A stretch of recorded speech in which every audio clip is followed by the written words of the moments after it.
que hace al manejo del agua, electrolitos y estos minerales como es el calcio, el fósforo, el magnesio, que ya los habíamos tocado, aunque, bueno, más rápidamente el magnesio, ¿no?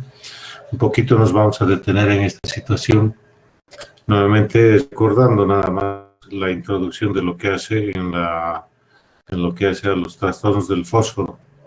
Indicarse igual que el calcio, pues vamos a decir que el 85% de este ion divalente se encuentra intracelular, desde luego. El total de la reserva de calcio, pues hemos visto que está en el, igual que el del fósforo, con el calcio en el 85% depositados, habíamos dicho, como en forma de hidroxiapatita en el tejido óseo, ¿no es cierto? Y un 10% apenas circulando en plasma unido a la proteína, en este caso igualmente a la albúmina. Esta fracción es la que es fisiológicamente la fracción activa y la que puede ser ionizada. Habíamos también indicado que la provisión del calcio en el cuerpo está dada por la dieta normal en cuanto al contenido de calcio, ¿no es cierto? Y su absorción a nivel del intestino delgado, sobre todo, ¿no?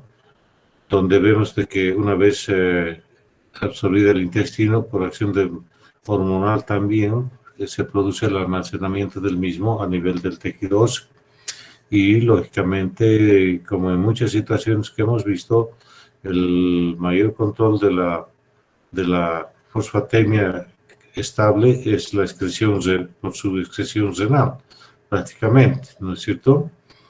Por lo que podríamos decir que el calcio o el fósforo en sangre o en nuestro cuerpo está regulado, uno, por el aporte de la dieta, dos, por la capacidad absortiva en el intestino delgado, y tres, por la excreción del exceso por la vía urinaria, ¿no es cierto? También podríamos indicar otro dato importantísimo, es el hecho de que el calcio o el fósforo, una vez filtrado, un casi 90%, un poco más, es reabsorbido a nivel del túbulo contorneado proximal. Esta reabsorción puede ser un poquito más alta, inclusive en situaciones como este caso de hipofosfatemia, ¿no? Sí. En cuanto al trastorno de los bajos niveles de plasma de fósforo, hablamos de esa hipofosfatemia cuando está por debajo de 2 o 3 miligramos por decilitro, ¿ya?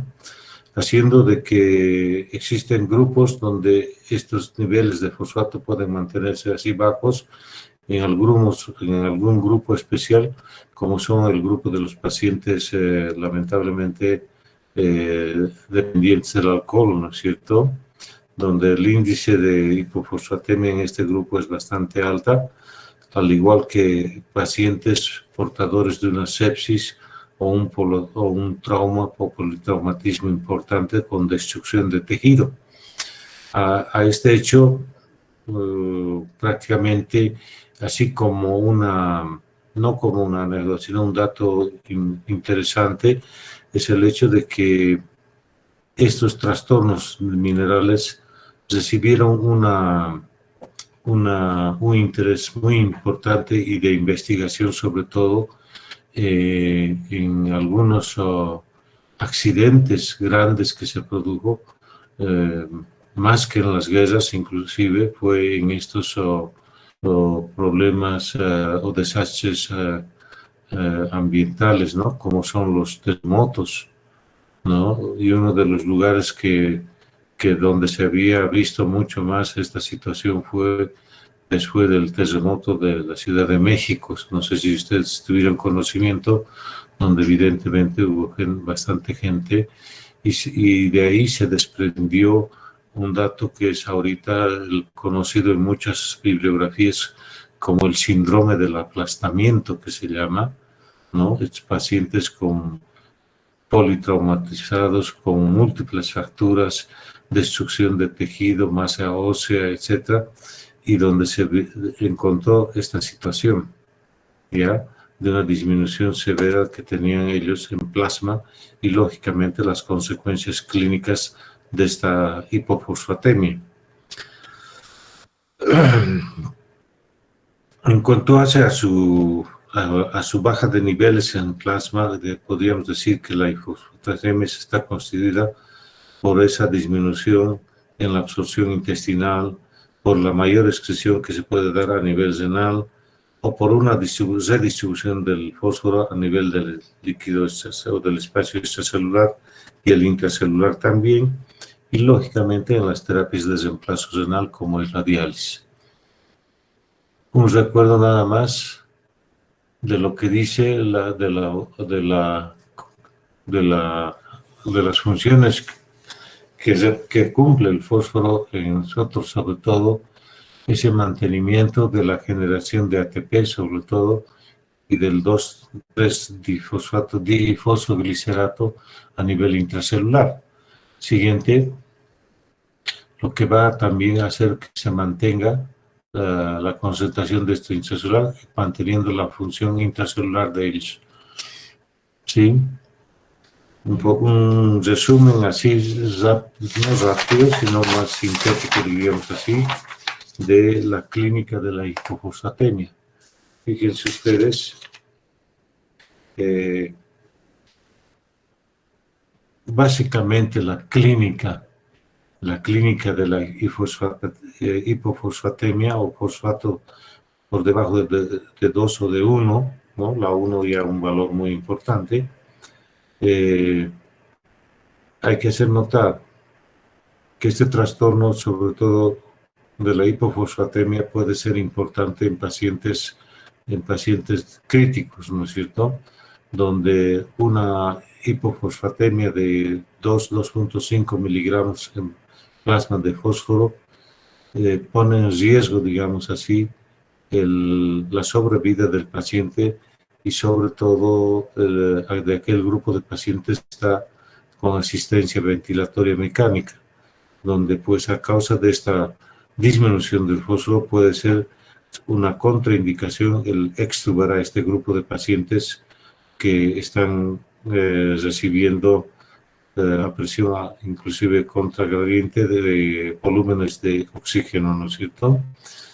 A nivel cardíaco, pues al igual que los otros, fíjense, una insuficiencia cardíaca nos puede llevar a arritmias ventriculares y muerte súbita.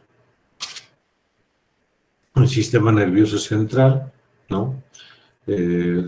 Las parálisis de pares craneales, convulsiones, somnolencia, esto a nivel del sistema nervioso central. Y periférico y muscular, toda esa gama de síntomas que podemos encontrar en estos pacientes. Un dato que aquí me llama la atención son dos citaciones que hace esta bibliografía.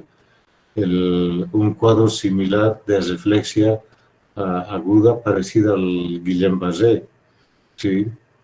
Y ustedes saben que el Guillain-Barré es una parálisis progresiva, digamos, bilateral, que pone en riesgo la vida del paciente, sobre todo si esta llega a afectar inclusive, como en este caso es mencionada, la paresia que se puede producir a nivel del diafragma, ¿no?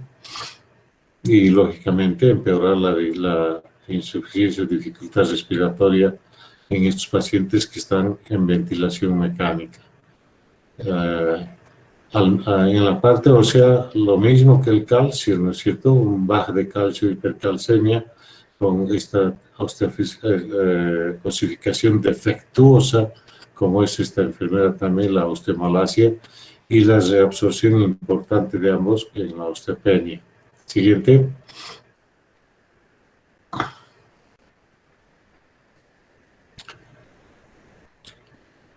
Aumentaría, dice acá, la capacidad de captación del oxígeno por la hemoglobina. Esto debido a que a un descenso del 2,3 difosfoglicerato, que es digamos, el combustible o la energía que mantiene la actividad celular de este grupo de células sanguíneas, como son los hematíes, ¿no? Lógicamente, la anemia hemolítica, la trombocitopenia, sí pueden llevar a alteraciones en cuanto a la acción del potasio o del fósforo en este caso, sí, donde pues la hipofosfatemia también es, ya lo habíamos mencionado, de mucho riesgo en pacientes sépticos. A nivel gastrointestinal, náuseas y vómitos, ayudando a las pérdidas, y la parte renal es diferentes grados de insuficiencia renal que pueden llevar a la disminución y la pérdida, digamos así, de esa capacidad de absorción, ¿no? Sobre todo en la necrosis tubular aguda, que afecta, como hemos visto, al lugar donde más se reabsorbe este ion, como es el túbulo contorneado proximal. Y la acidosis metabólica, ¿no? En las causas en situaciones de alteración del pH. Adelante.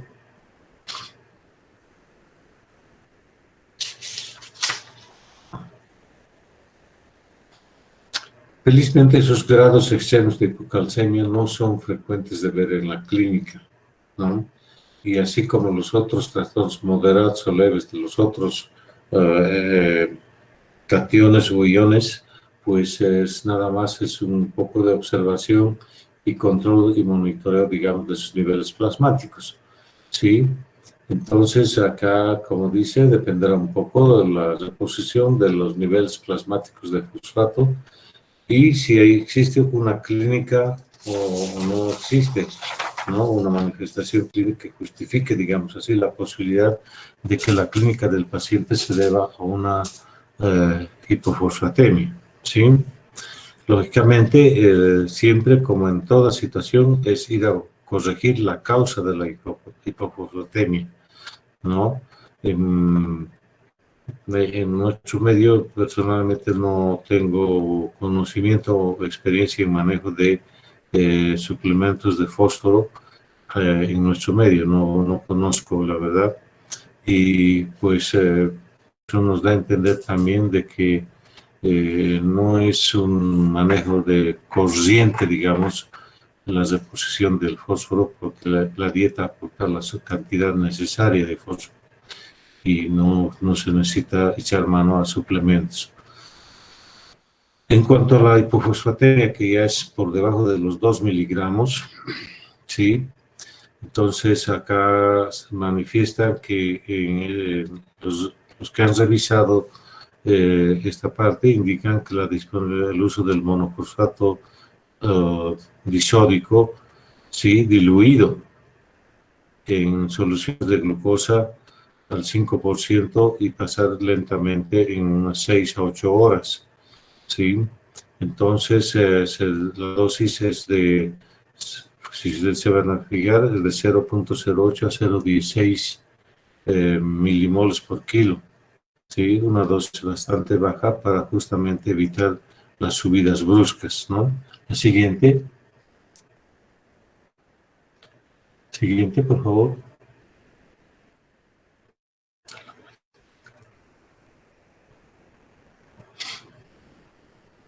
Eso.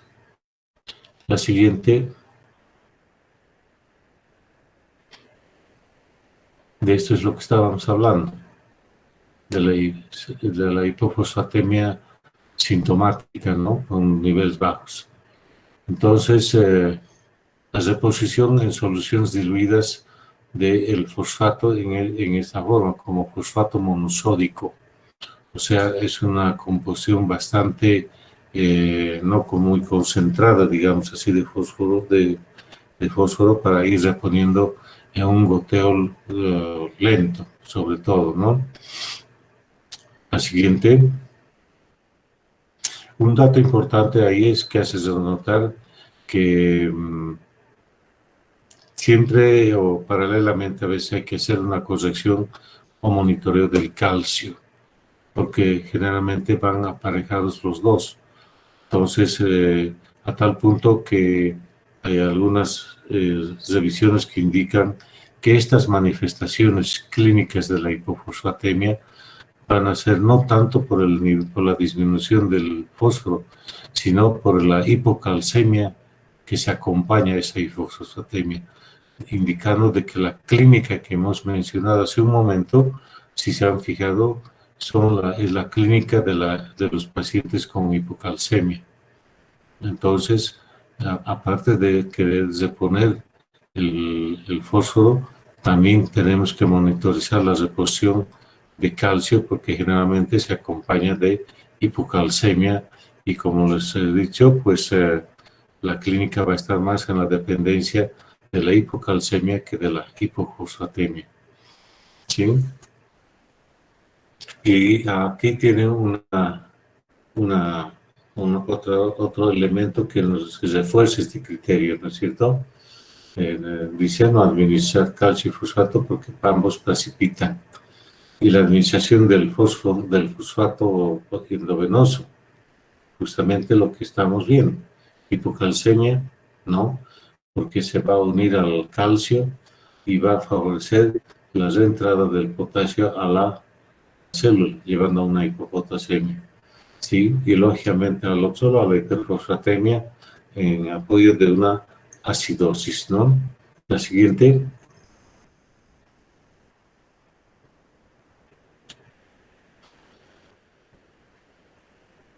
El otro examen, cuando ya el fosfato está en concentraciones límites por encima de 5,45 miligramos por decilitro, ¿no? Y como dice el enunciado, es muy rara esta situación si es que la función renal está conservada, ¿no es cierto? Sí, y básicamente, ¿qué es lo que condiciona que el paciente se exponga a un acúmulo de potasio o de sodio, de fósforo? Justamente un grado importante de insuficiencia renal, o sea, falta la vía de excreción renal del fósforo por afectación de la función renal, ¿no? Entonces, esta sería la causa más frecuente. Por lo tanto, si ustedes se ponen a pensar las condiciones en las que viven los pacientes que han perdido la función renal, hablamos del grupo de pacientes que están en terapia de reemplazo, los pacientes en diálisis, donde el manejo del fósforo es muy difícil, sobre todo por el hiperparatiroidismo secundario que se produce en ellos, ¿no? Y una reabsorción, digamos así, descontrolada del poco o del fósforo y calcio del hueso, sobre todo, y que lleva a esa osificación defectuosa como es la hemoglobinosteítis fibrosa en estos pacientes. ¿Sí? Bien. Otras causas, pues, el síndrome de lisis tumoral en muchos tratamientos, ¿no es cierto? O el uso de heparinas.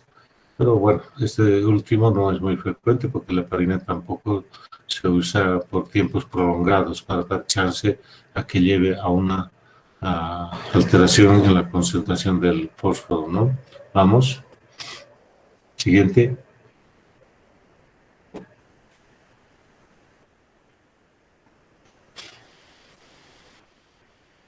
Dice él, cualquier causa de lesión tisular puede liberar fosfato al espacio extracelular. Ese es el ejemplo que les dimos al hablar de los pacientes que son atrapados en estos derrumbes, que cuando hay estos problemas de temblores, etc. Entonces sufren esta situación, ¿sí?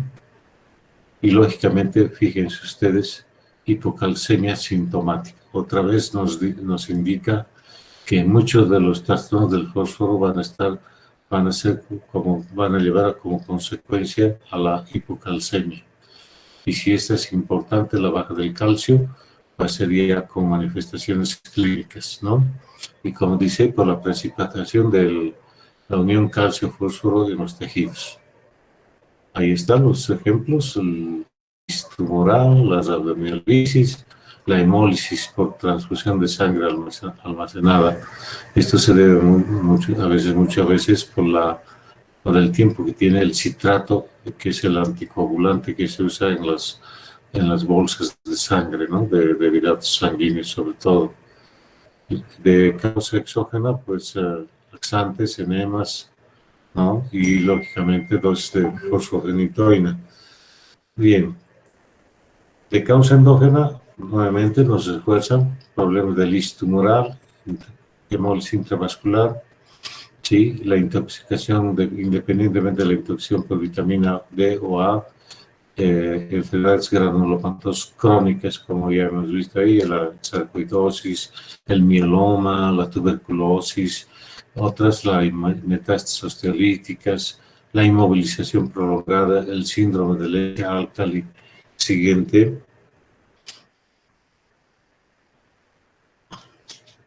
Bien, entonces ahí tenemos que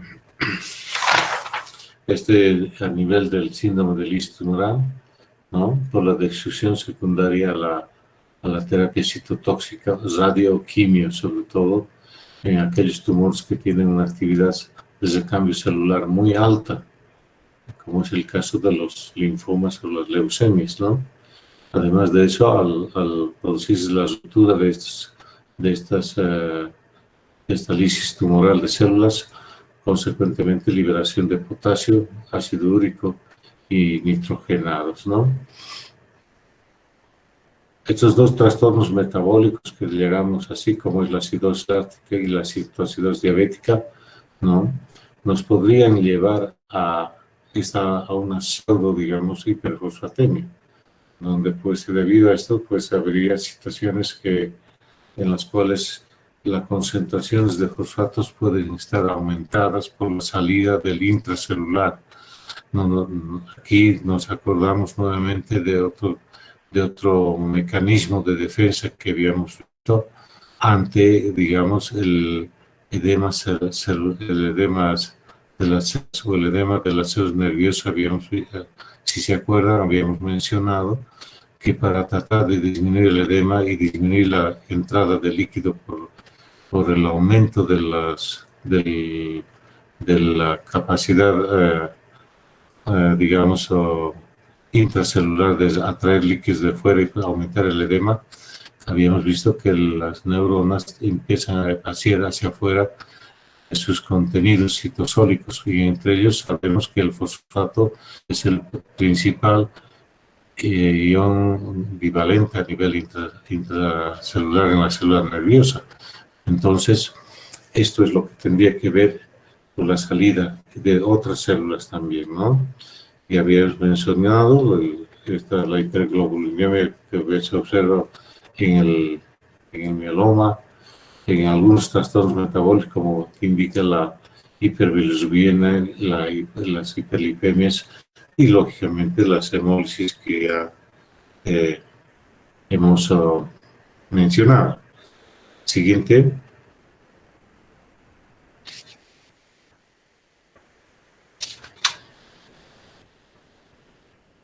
Siguiente.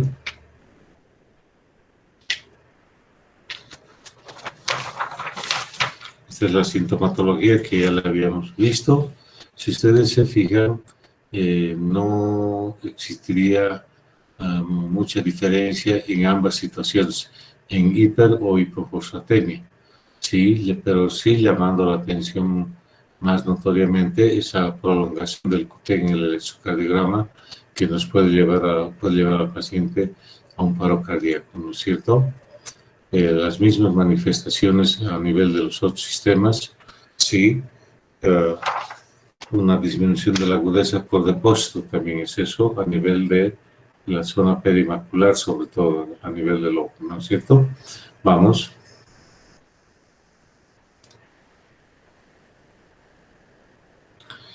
Otra vez nos refuerza acá el tratamiento de la hiperfosfatemia, ¿no es cierto? Sobre todo, otra vez, en relación a la clínica secundaria a la hipocalcemia. Si se fijan ustedes, entonces acá vuelve otra vez a que nosotros, en todos estos trastornos que hemos observado, tenemos que estar monitorizándolos a los otros también. Estamos hablando de sodio, estamos hablando de potasio, estamos hablando de magnesio, y lógicamente aquí de estos dos divalentes, como es el calcio y el fósforo, manejados por la PTH, la calcitonina, sobre todo, y el calcitriol, ¿no? O vitamina D3. Entonces, vemos que el manejo de ellos básicamente tiene que contemplar a los otros, porque aquí con este ejemplo de la hipo o hiperfosfatemia, estamos viendo que está muy asociada a trastornos también en aumento o disminución del potasio, del magnesio y del calcio. Y acá nos repite en todas ellas el hallazgo común de hipocalcemia, y que las manifestaciones de los trastornos del fosfato se deberían sobre todo a la hipocalcemia, que va asociada a este trastorno en este ion que hemos revisado, como es el fósforo, ¿sí? Ahora, en cuanto al tratamiento, pues básicamente, si tenemos la vía excretora funcionando bien, o sea, la función renal, hay que forzar la diuresis, ¿sí? Entonces, una hidratación generosa, como se dice, por encima de 3 litros. Siguiente. ¿Sí? Hasta conseguir una disminución importante de los niveles elevados de fósforo. Otro manejo que en alguna oportunidad se ha podido hacer es el uso de la cetazolamida, el Diamox, ¿no? Que viene en comprimidos de 200 miligramos, y en algunas situaciones hemos llegado a usar un comprimido cada 8 horas en algunas situaciones. Pero el problema de la cetazolamida es de que podemos también sobresaturarla, porque todos estos pacientes con este trastorno prácticamente son nefrópatas crónicos. Entonces ahí ya tenemos un problema que nos limita el uso de la acetazolamida, ¿no? Un diurético de acción túbulo contorneado proximal sobre todo, ¿no es cierto? El bicarbonato, pues también restringido, ¿no? Porque uno, por sobrecarga de volumen que vamos a llevar consecuentemente a la retención de sodio, sobre todo, ¿no es cierto? Y más limitado solamente a pacientes que están asociados su hiperfosfatemia con acidosis metabólica. Ahí podríamos sí echar mano a algunos bolos de bicarbonato, pero también muy limitado, ¿no? En la actualidad, pues el bicarbonato cada vez se lo está dejando un poquito más de lado, ¿no? Con otras alternativas, como el uso de soluciones con concentraciones de sodio controladas, como es la solución hipertónica al 3% de cloruro de sodio, ¿no es cierto? Bien. La hemodiálisis, como siempre, una ayuda importantísima en pacientes extremos. Y de hecho, otra vez, recordarles que los nefrópatas crónicos, prácticamente una de las formas que los mantiene vivos es el hecho de que están en un programa de hemodiálisis crónica. Pero pese a eso, el control metabólico y de estos cationes divalentes no es fácil, y siempre llegamos a la deformación ósea de estos pacientes, ¿no? De lo que ya hemos mencionado sobre todo, y que lamentablemente es de una repercusión muy deprimente, digamos así, en los niños, ¿no? La deformación del esqueleto que tienen estos niños nefrópatas y que están en tratamiento sustitutivo. La siguiente.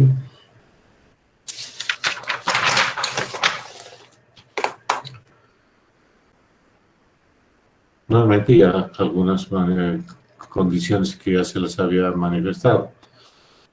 Hasta decir usar quelantes del fósforo, o sea que van a frenar o unirse a él para evitar su absorción o sobre todo extracción del hueso por el hiperparatiroidismo secundario, ¿no? La resorción ósea. Ahí tenemos el calcio, el carbonato de calcio en dosis bastante importantes, ¿no? Generalmente se usa entre 2 hasta 5 gramos por día. No hemos usado mucho, dosis más altas, asociadas a veces con calcitriol, o sea, vitamina D3. Sí, ahora, si existe muchos riesgos de acúmulo, tenemos ahora el sevelamer, que es un quelante de fósforo específico. Entonces inmoviliza, digamos así, la salida del fósforo del hueso. Sí, tenemos este fármaco en el medio, no es barato, lamentablemente, pero cuando se ha tenido que usar, pues se lo ha usado en las dosis que están ahí indicadas. Generalmente entre 800 o 1600 miligramos cada día, ¿no? Cada día. No hemos subido un poco mucho más de esas dosis, porque les digo que si extremos de una hiperfosfatemia alrededor de 5 no hemos tenido esos niveles en la mayoría de los pacientes. Y el quelante antagónico, antiguo, pero mejor dicho, como es el hidróxido de aluminio, ¿no?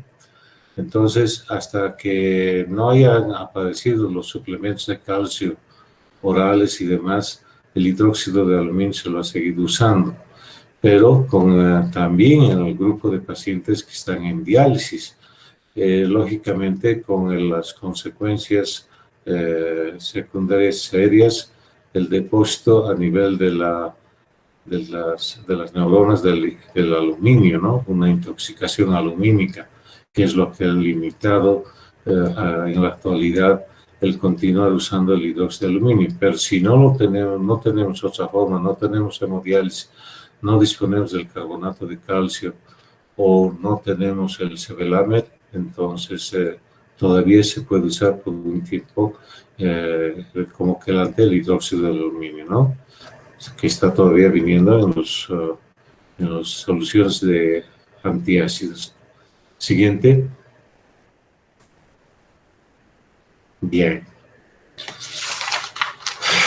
Creo que una vez que hemos revisado estos componentes, yo creo que lógicamente el mejor conocimiento y aprendizaje que vamos a tener de este capítulo, que es el equilibrio ácido-base, va a ser más fácil, yo lo considero así, después de haber tomado conocimiento de todos estos componentes que tienen que ver también con ese estado de equilibrio en cuanto hace al pH interno, ¿no es cierto?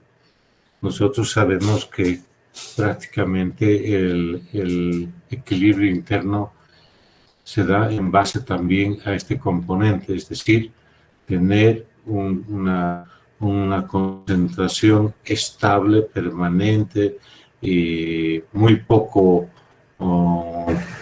movible, digamos así, porque los márgenes en los cuales se mantiene el pecho muy estrechos. Entonces, entre la cantidad de ácidos que tenemos y bases o álcalis que tenemos en nuestro cuerpo, ambos contramidiéndose o contrafrenándose, digamos así, en situaciones fisiológicas para mantener ese pH entre los 7.35 y 7.45, ¿no es cierto?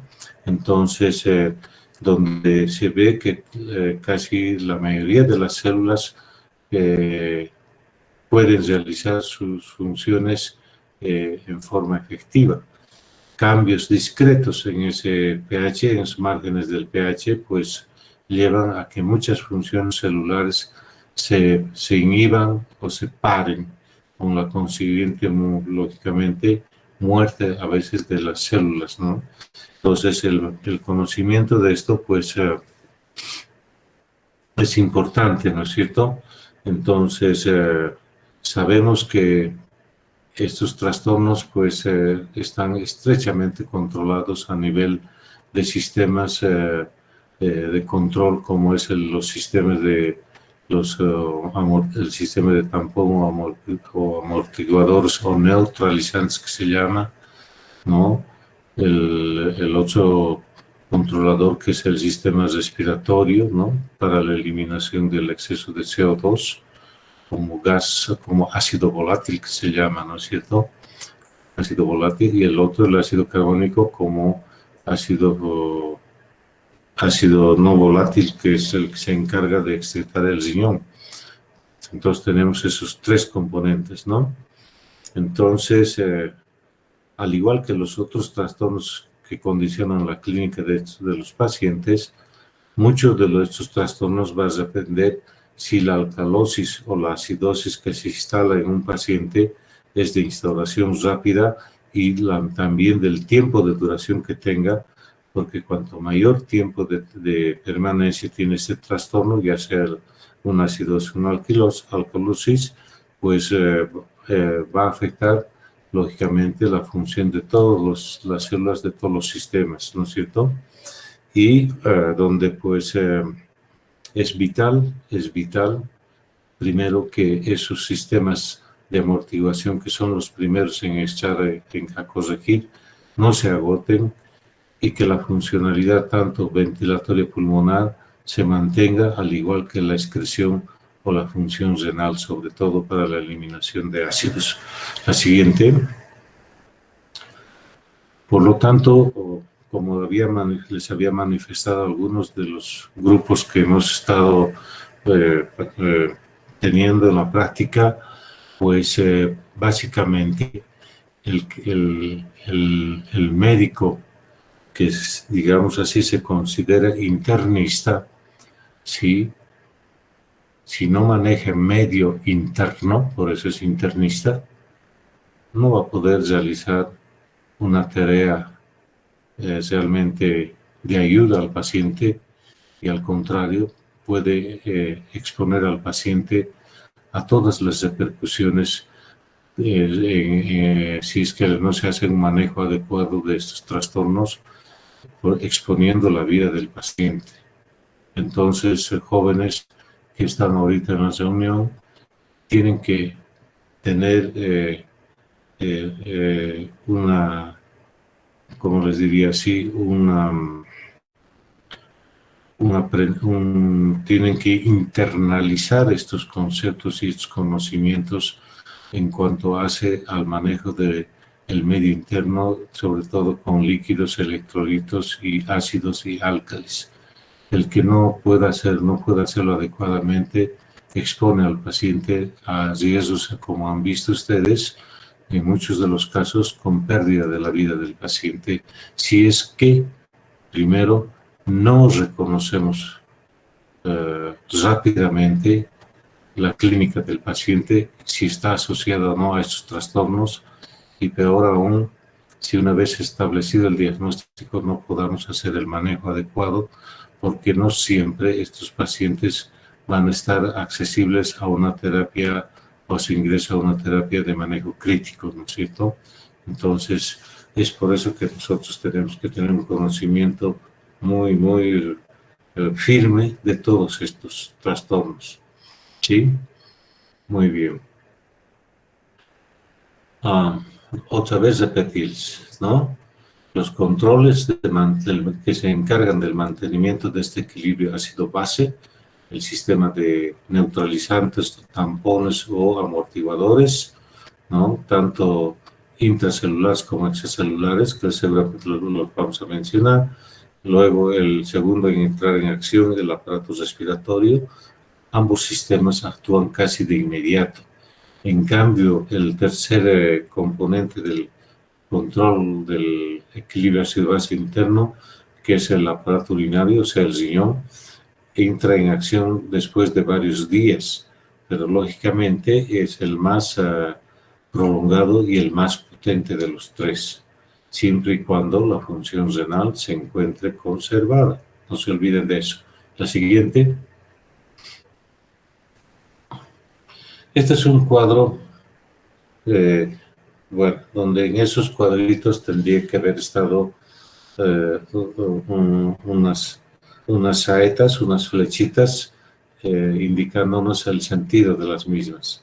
Entonces, si alguno de ustedes está con una puntabola a la mano, podemos ir haciendo esto, ¿no?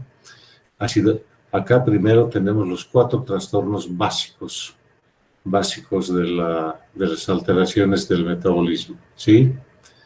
Entonces, gracias a Adriana. En la acidosis metabólica, en cuanto al pH, ¿qué tenemos? Un pH que sin la acidosis, que el pH está bajo. Vamos, eso, una flechita Z abajo, ¿sí? En cambio, al otro lado, la causa es ¿qué es eso? Un bicarbonato muy bajo, doble flecha, en cada cuadrito una flechita, y eso es lo que tenemos que prácticamente grabarlo, como quieran ustedes, porque esto no cambia, muchachos. La acidosis metabólica, pH bajo, por baja del bicarbonato. ¿Está bien? Entonces, fíjense ustedes que por cada mil equivalente del bicarbonato que baja, también disminuye 1 milímetro de mercurio la presión parcial de dióxido de carbono. ¿Qué significa eso? Empezaremos a manejar estos criterios. ¿Qué significa eso? Si se produce una disminución del pH, es porque hay una disminución importante del bicarbonato. Y ese bicarbonato va a arrastrar también a un descenso de la presión parcial, si quieren, del CO2. O sea, si ustedes se fijan, prácticamente no solamente hay una baja de bicarbonato, sino también del CO2, del dióxido de carbono. ¿Qué quiere decir eso? Que está queriendo compensar, ¿ya? Porque lo contrario es ir a una descompensación, o sea, un trastorno mixto, que en vez de que, al igual que ha bajado el bicarbonato del CO2, quiera compensar la baja, lógicamente disminuyendo también su concentración de la baja para querer compensar y nivelar y recuperar otra vez el estado de equilibrio, ¿no es cierto? Ese sería en el fondo el objetivo. Entonces, vamos a tener una disminución también del dióxido de carbono. Aquí existe una respuesta compensatoria a la baja del pH o a la disminución del bicarbonato. Eso es lo normal en el caso de la acidosis. ¿Ya? Vamos a la otra acidosis respiratoria. También acidosis pH bajo. ¿No es cierto? Y la presión parcial de dióxido de carbono también, en este caso, al contrario, tenemos una subida alta, un aumento de la concentración de dióxido de carbono, ¿sí? Por lo tanto, ¿qué vamos a tener? También queriendo compensar, igual que en otra situación, va a haber un aumento del bicarbonato. Entonces, lo mismo, a la inversa. Por cada 10 milímetros de mercurio que aumenta la presión parcial de dióxido de carbono, aumenta un miliequivalente del bicarbonato. Y en la forma crónica, lógicamente, el aumento del bicarbonato tratando de compensar va a ser mayor. ¿Entiende? Esos dos procesos son, digamos, compensatorios normales, tratando de aumentar y neutralizar, digamos, o sea, así tamponar, digamos, a la disparada de la cantidad del CO2, el bicarbonato trata también se eleva para tratar de neutralizar esa subida del dióxido de carbono. Hasta ahí estamos hablando de situaciones en las cuales se trata de restablecer el estado de equilibrio. ¿Ya? Bien, vamos ahora al lado alcalino, tanto metabólico como respiratorio. Estos 4 son los trastornos básicos, ¿cierto? Entonces, en la alcalosis, ¿qué quiere decir? Que el pH está por encima de lo normal, por encima del 7,45 si quieren, ¿no? Entonces vamos a tener un pH alto. ¿Sí? Y esta alcalosis se va a deber a que el bicarbonato se nos ha disparado. Entonces hay mayor concentración de bicarbonato que nos dispara el pH hacia el lado alcalino. Por lo tanto, el bicarbonato está alto, ¿no es cierto? Las flechitas, 2 flechitas hacia arriba, ¿sí? Entonces, al igual que en las otras situaciones, entre ambos tratan de controlarse. Entonces, si se dispara el bicarbonato, la presión parcial de dióxido de carbono también va a aumentar, queriendo compensar esa subida del bicarbonato y neutralizarlo, o sea, tamponarlo. ¿Están viendo? Estamos hablando ahí, hasta ahorita, echando mano solo a los 2 mecanismos, ¿no? Que son los amortiguadores o tampones. Finalmente tenemos la alcalosis respiratoria, también con un pH alto, ¿sí? Un pH alto, ¿sí? Pero donde la PCO2 ha bajado, fíjense, ha bajado, y también el bicarbonato, queriendo compensar esa baja, también disminuye para tratar de tamponar. Eso es lo que tenemos que tener en cuenta, muchachos. Estos son, digamos así, situaciones, las 4 situaciones más importantes en todo lo que hace a los cambios del pH y los mecanismos que tratan de restablecerlos lo más rápidamente posible. Si se han fijado ustedes, hemos hablado de 2 sistemas. El sistema de los amortiguadores o tampones que tratan de corregir rápidamente y el aparato respiratorio, aumentando la frecuencia respiratoria o disminuyendo la frecuencia respiratoria, ¿no? ¿Sí? Eso es. Siguiendo, vamos. Esto es lo que ustedes tienen que tenerlo siempre bien fijo, muchachos. Eso no cambia. Eso no cambia. Entonces, tenemos que entender que el sistema del equilibrio del ácido base va a estar en la dependencia del control que se ejerce entre ambos, entre dióxido de carbono y bicarbonato. Haremos una cosa que tenemos que tener en cuenta, que la fuente importante de mantenimiento y de producción de dióxido de carbono es el ácido carbónico, ¿no es cierto? O sea, un H2CO3 como primer paso vía las reacciones de Henderson-Hetzel-Bakers, ¿no es cierto? Sí, y vía de la reacción de ¿cuál? De la anhidrasa carbónica también, ¿no? Entonces, fíjense, esos dos ayudan a producir tanto CO2 como bicarbonato. Para hacer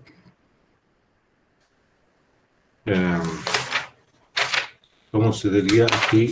Una evaluación de esta situación, sí, tenemos que tener estos datos, ¿sí? Otra vez, signos vitales,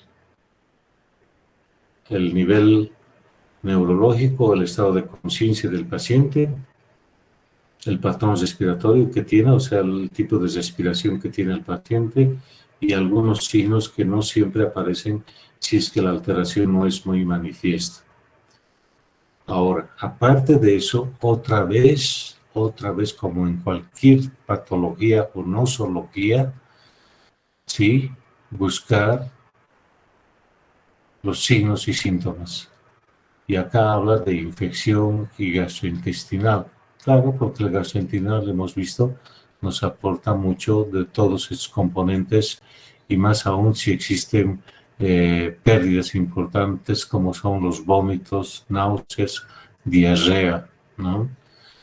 Y otras situaciones que pueden coadyuvar a este trastorno, fíjense, un embarazo, una diabetes descompensada sobre todo, ¿sí? El exagerar con algunos fármacos, ahí están, los laxantes y la metformina. La metformina, ¿alguno de ustedes me puede decir a qué trastorno de desequilibrio ácido-base predispone en los pacientes y diabéticos que toman este fármaco, que es la metformina, y de paso decirme cuál es el mecanismo de acción de la metformina. ¿Hay alguien o no? ¿Nadie? Entonces, no vamos a decirlo. Anoten ustedes metformina para que vayan a revisar en sus textos de fármaco rápidamente, para que vean a qué nos referimos. ¿Sí? Esa es otra forma de estudiar. Ahí dice laxantes, entonces tendría que ver qué son los laxantes y qué tienen y qué mecanismo de acción tienen para que puedan exponer al paciente a una alteración en el equilibrio ácido-base. O los diuréticos, que ya los conocemos, pero vale la pena otra vez revisarlos porque nos pueden llevar a esta situación. O lógicamente en pacientes ya con una clínica manifiesta, como es el olorcito a manzanas que dicen muchos de los pacientes cetónicos, ¿no? Sí. Alteraciones en la visión borrosa, doble, manchas, etcétera, escotomas, todos estos trastornos que manifiestan estos pacientes descompensados, ¿sí? Y hay que buscar el trastorno primario. Estamos yendo ¿a qué? A esos 4 trastornos otra vez. Podemos, si quieren, volver a ese cuadrito, a los 4 primeros. Y su respuesta compensadora. Entonces acá, ¿qué es lo que nos va a ayudar a esto? Una gasometría, ¿no es cierto? Una gasometría arterial o venosa igual nos sirve. Vamos, siguiente.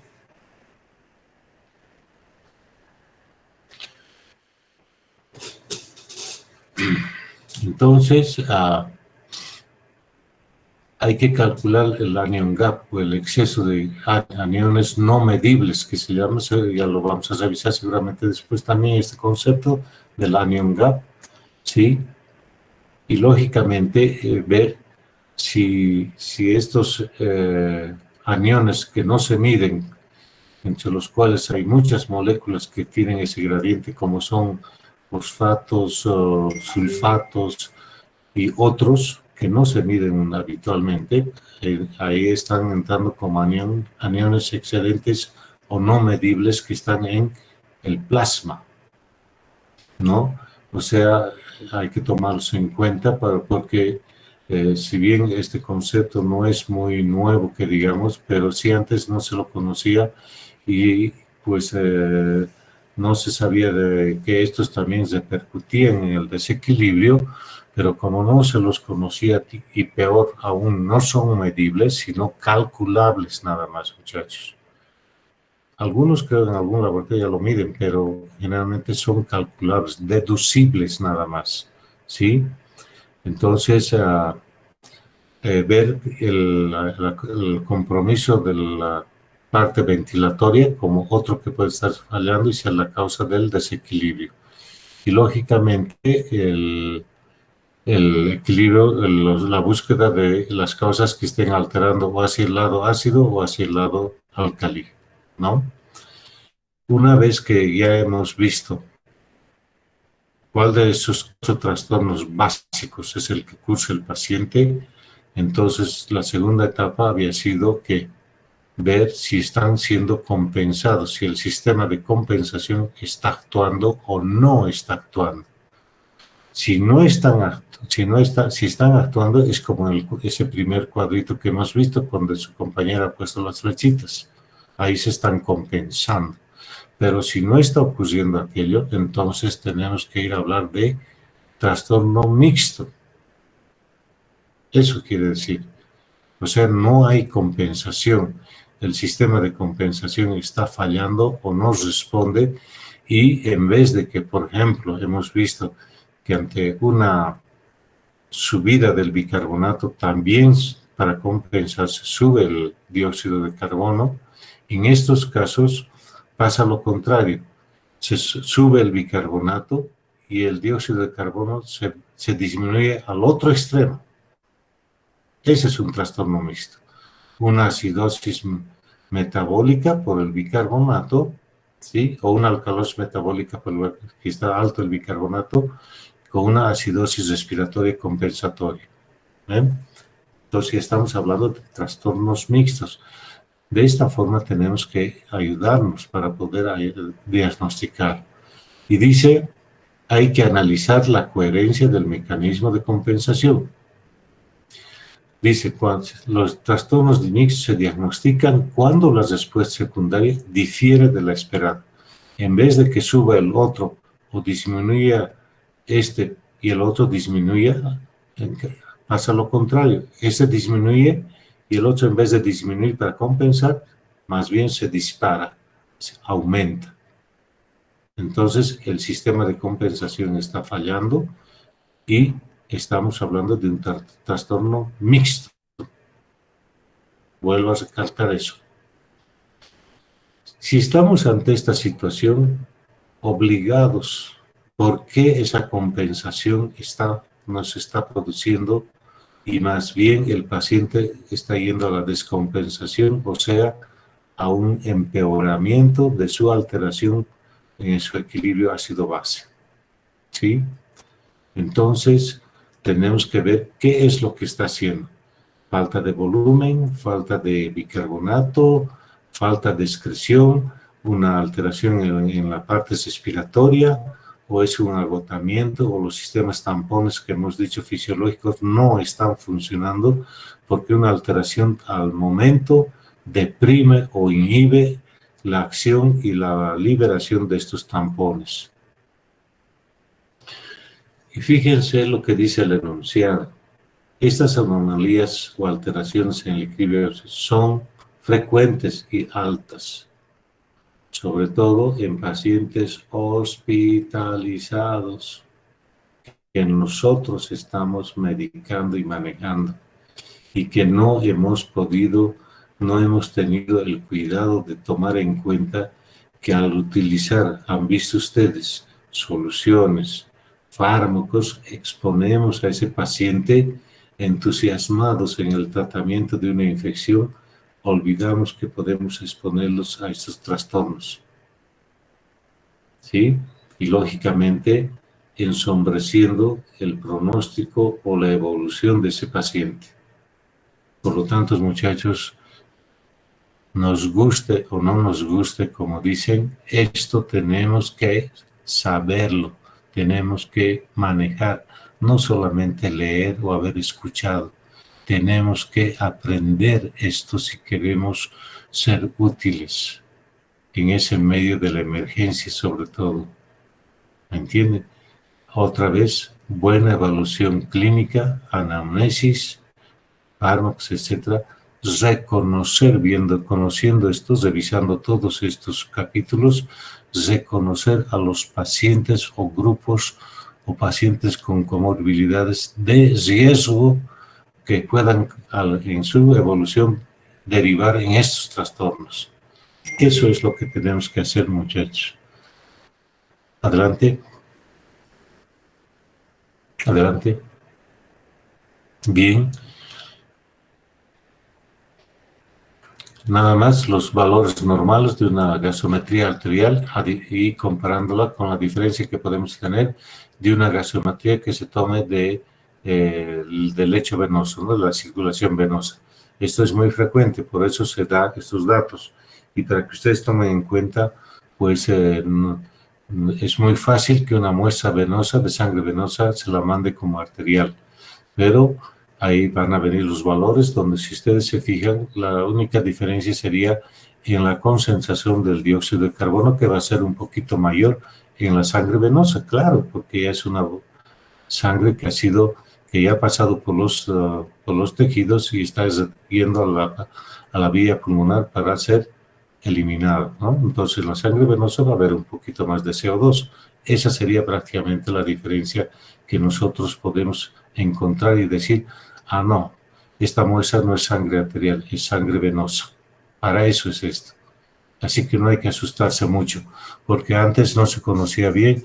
¿Y qué era? Picar y picar, y la enfermera volvía a picar otra vez al paciente por todo lado.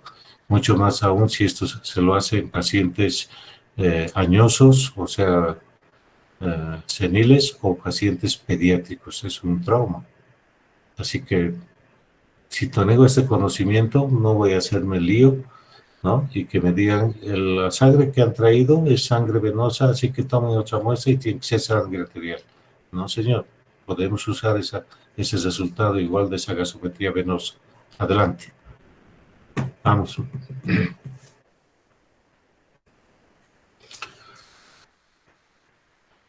Este enunciado es muy importante, por favor. Fíjenlo bien en su memoria, en su disco duro, muchachos. Es importante esto. Y ahí vemos en qué momento nosotros vamos a sospechar de un trastorno mixto. Ahí está. La respuesta compensatoria no es la adecuada. No es lo que debíamos esperar. ¿Sí? Esta respuesta o es muy mínima o se dispara demasiado. Lo que decía, en vez de bajar, se dispara al otro lado y aumenta. Se va en contrarruta, digamos así.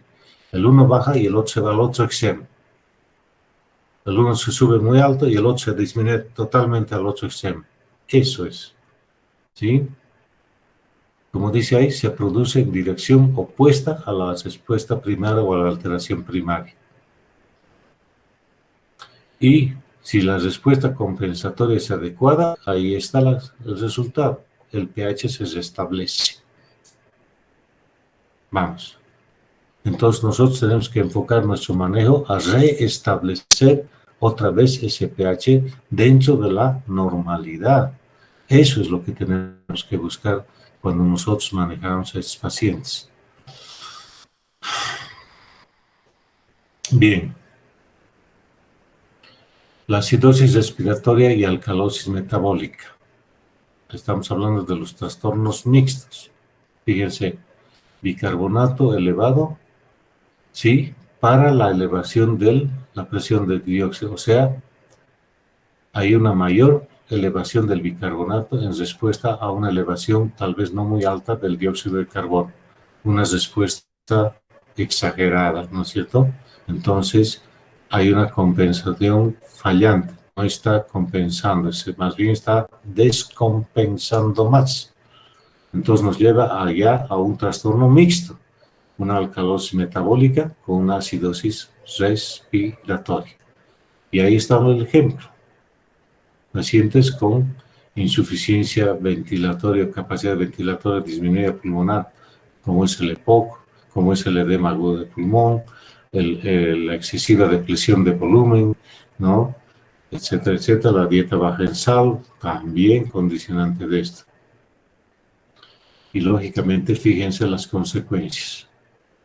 La alcalosis metabólica va a llevar a mayor depresión ventilatoria, queriendo frenar esa respuesta ventilatoria para eliminar el dióxido de carbono y en vez de ayudar, empeora el problema.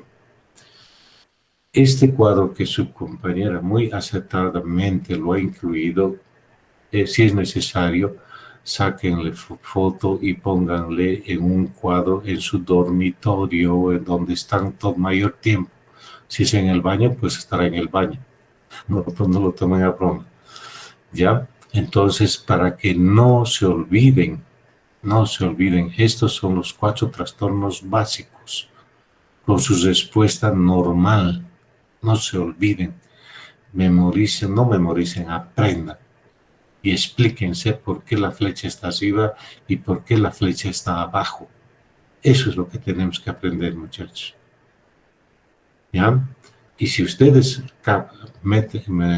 adquieren este conocimiento, no se van a asustar y van a poder actuar en consecuencia de entrada en un servicio de emergencia y no van a esperar que todavía lo valoren para ver si pasa terapia, no pasa terapia, etcétera, etcétera, porque ya ustedes están tomando las primeras medidas para tratar de corregir este trastorno. Adelante.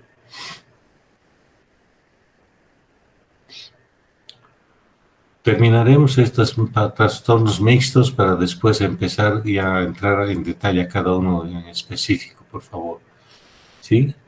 Acá la acidosis metabólica y alcalosis respiratoria, lo contrario de la anterior.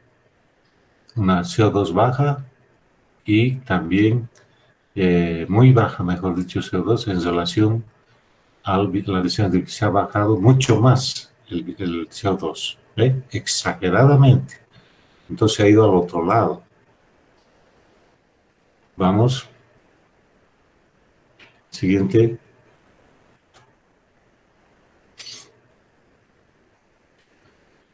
Fíjense ustedes eso. PCO2 muy baja con bicarbonato elevado.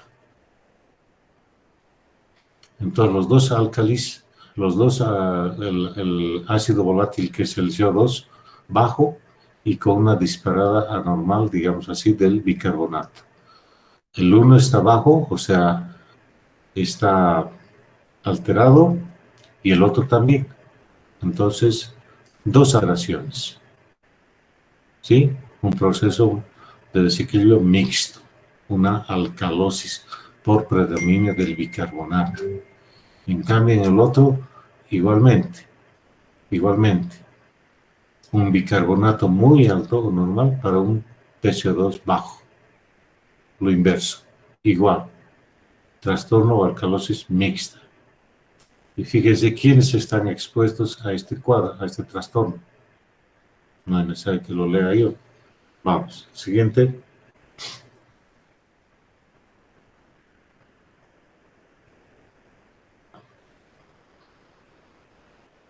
Acidosis mixta, el otro era alcalosis, ahora acidosis.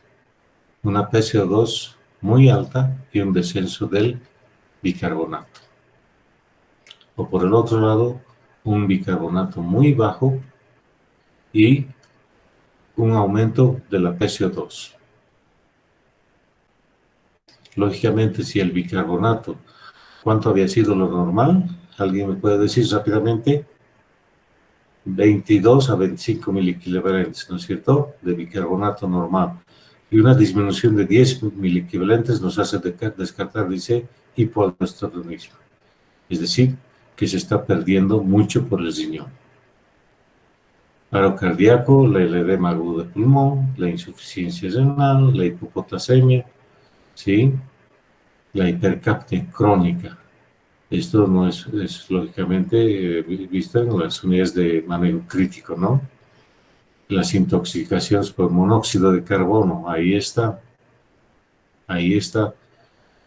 ¿sí? ¿Cuál sería la causa de muerte entonces de estos pacientes intoxicados con monóxido de carbono o cianuro?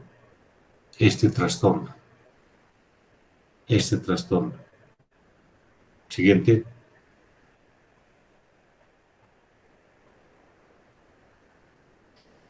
Bien, aquí una vez que ya creo que hemos descrito así someramente esto es la variedad de trastornos mixtos, entraríamos ahora a lo que es la acidosis metabólica directamente. ¿Sí? Creo que la paramos ahí, Adriana. Adriana. Hola.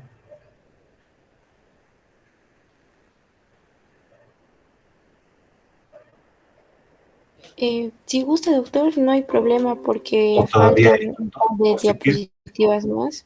Perdón, no te escuché, perdón. Depende de usted, doctor.